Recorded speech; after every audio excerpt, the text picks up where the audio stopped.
I'm Grace Alfar reporting for Austin Indie Media. We are here at the LBJ School of Public Affairs to see TV Paul and his talk on the warrior state, Pakistan in the contemporary world. We're here right now to talk to TV Paul. Thank you, Grace. Have you been to Austin before? This is my first visit and I'm already impressed. This is my 35th talk on this book. I've visited all the major cities of the United States, major universities like Harvard, Stanford, Columbia, Berkeley, and quite a few other cities. And now in 2 weeks, I'm going to Europe for another round there. And before coming back, and then again to Singapore and probably to Australia. The puzzle that I am addressing is of much importance, both for scholarship and for policymakers and general public who really are finding it difficult to understand what is going on in Pakistan. Can you give a brief summary of your main point of your speech? The main point is, the big question is why Pakistan has not become a strong state despite spending enormous amount of resources and energy into military security. So I argue that Pakistan has not pursued what you call a developmental state approach, unlike the East Asian countries like Korea, Taiwan. And as a result, it has become playing this kind of geopolitical games, and the great power system has been part of the problem to some extent. But their ideas that they are, the strategies are also the issue here.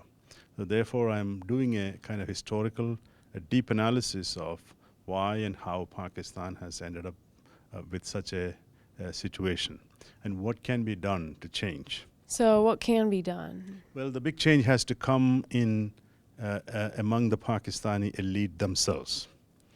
They have to realize that they have followed a particular pathway for about 66 years, and that hasn't worked. So they need to look at alternate models, maybe from other Muslim countries. I mentioned Indonesia, for instance, where democracy and a great amount of development have been taking place. What can be done to reform the military's control over the society, and try to implement them piecemeal, of course, but step by step. But they need to put money into where development takes place. That is export-driven industries, that is education, that is social development, and not all the effort into this military competition. Even if they have a good reason for that, it is not sufficient to say we just exist for military build-up and support. They need to have a rapprochement with countries in the region, especially Afghanistan. And why is this important today?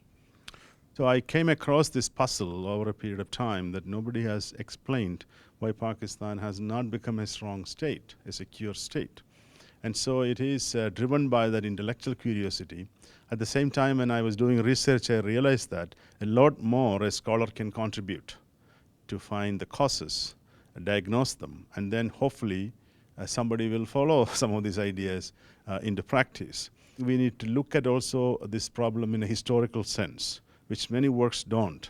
So I'm trying to bring in history. In every chapter, there's discussion of historical processes that led to this outcome. A comprehensive, in-depth analysis, readable analysis was missing, and I'm hoping to provide that in this book.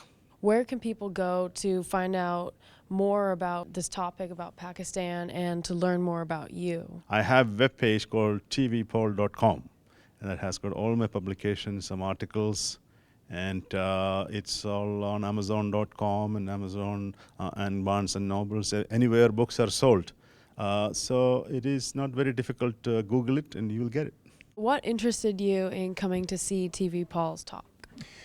Well, what I found of greatest interest is in order to ensure that we have a great understanding of the issues, it's important that we have somebody who's informed, somebody who understands, somebody who not only has done the research, but certainly has the background and perhaps up to and including the cultural understanding of an area. So to look at an expert like that and for him to be able to provide his perspectives, to put it in a context of an area that obviously he is very familiar with, a noted scholar as such, it allows us greater understanding of the issues. And I would say that in every case it's important to gauge and adjust our perspectives from someone who truly understands a region and an area and the people who live there.